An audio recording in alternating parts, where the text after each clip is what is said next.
안녕하세요. 세상 모든 잡다한 지식을 알려드리는 잡시광입니다. 아베 신조 일본 총리가 관련됐다 하면 잡음이 생기는 신기한 현상이 벌어지고 있습니다. 대표적으로 리우 올림픽 폐막식에 깜짝 등장하며 도쿄 올림픽 홍보에 본인이 직접 나섰지만 감염병 사태를 맞으며 올림픽이 연기되었고 취소가 유력해지고 있습니다. 게다가 무리하게 추진하려 했던 도쿄 올림픽 때문에 감염병까지 확산되면서 일본 내 비난이 집중되고 있습니다. 오늘은 도쿄 올림픽 외에도 아베 총리가 말아먹은 것들에 대해 알아보았습니다. 첫 번째는 아베 총리가 홍보해온 아비간에 대한 논란입니다. 아비간은 아베 총리가 최근 사태에 따른 치료 후보약으로 적극적으로 선전해온 후지필름 도야마 화학의 항인플루엔자 약입니다. 그런데 교도통신과 NHK에 따르면 일본 내에서 진행된 임상시험에서 아비간의 명확한 유효성이 입증되지 않은 것이 확인되면서 사실상 효과가 없는 것으로 전해졌습니다. 임상시험은 아이치현 후지타 의과대 병원 등 복수의 시설에 입원한 경증과 무증상 환자 86명을 대상으로 진행되고 있는 것으로 알려졌습니다. 이번 초부터 열흘 동안 아비간을 투여한 그룹과 이번 6일째부터 아비간을 투여한 그룹으로 나뉘어 바이러스가 감소하는지를 비교하는 방법으로 검사가 진행되고 있습니다. 해당 관계자에 따르면 시험 대상자 절반을 대상으로 중간 단계를 해석했지만 유효성을 판단하기에는 시기상조이기 때문에 임상 연구를 지속할 필요가 있다는 의견이 나온 것으로 전해졌습니다. 아베 총리가 아비간을 코로나 치료제로 이달 내에 공식 승인하겠다면서 큰 의욕을 보여왔었지만 완전히 헛물을 켠 것으로 보입니다.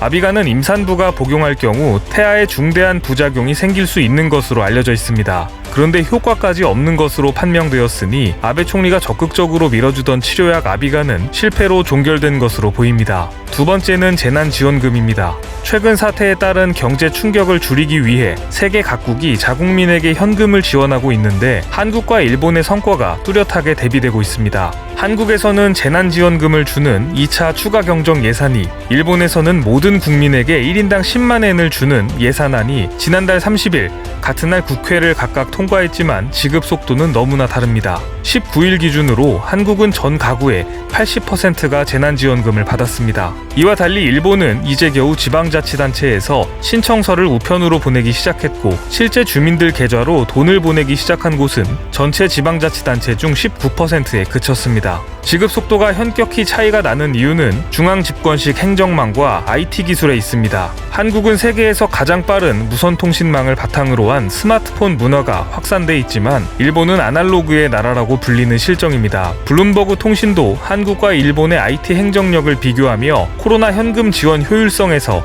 한국이 일본을 이겼다고 평가했습니다. 블룸버그 통신은 한국의 중앙 집중적인 행정 능력과 신분 확인 시스템이 이처럼 빠른 지급의 핵심 요인이다라고 극찬했습니다. 세 번째는 인사 실패에 따른 책임입니다. 아베 총리가 편법으로 정년까지 연장해가며 검찰총장에 임명하려던 구로카와 히로무 도쿄 고검 검사장이 내기 도박을 한 사실이 드러나 큰 파장이 일고 있습니다. 외신에 따르면 긴급 사태가 발령 중이었던 지난 1일 구로카와 검사장이 산케이 신문 기자들과 집에서 도박판을 벌인 사실이 드러났습니다. 일본 정부는 최근까지 검찰 간부의 정년을 내각 결정으로 연장할 수 있게 하는 법안을 추진했습니다. 바로 구로카와 검사장의 총장 임명을 염두에 둔 것이란 분석이 많았었는데요. 그만큼 아베 총리의 책임을 묻는 목소리가 높아지고 있습니다. 결국 논란의 중심이 됐던 당사자는 사표를 제출했지만 아베 총리의 정치적 치명상은 피할 수 없게 됐습니다. 아베 총리는 총리로서 당연히 책임은 있다, 비판을 진지하게 받아들이겠다면서 사태를 수습하려 하지만 이미 늦은 것 같습니다.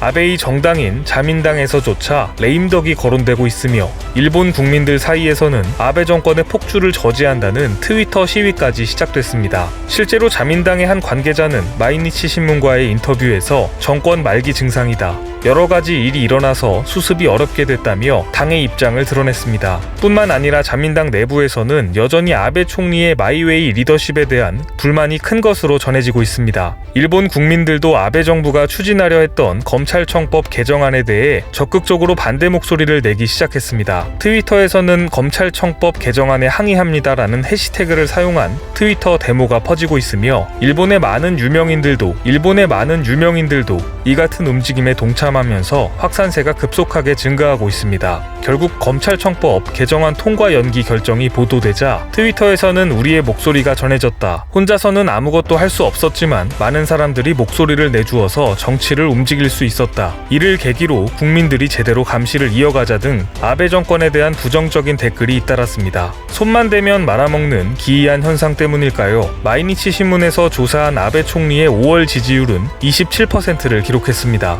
지난달 44%를 기록했던 것에 비하면 한 달여 만에 무려 17%가 폭락한 것인데요. 과연 아베 총리의 불운과 일본의 앞날은 어떻게 전개될지 관심 있게 지켜봐야 할 것 같습니다. 오늘 준비한 소식은 여기까지입니다. 앞으로도 전 세계에서 벌어지는 잡다한 이슈와 지식들을 재미있고 정확하게 정리해서 전해드리겠습니다. 시청해주셔서 감사합니다.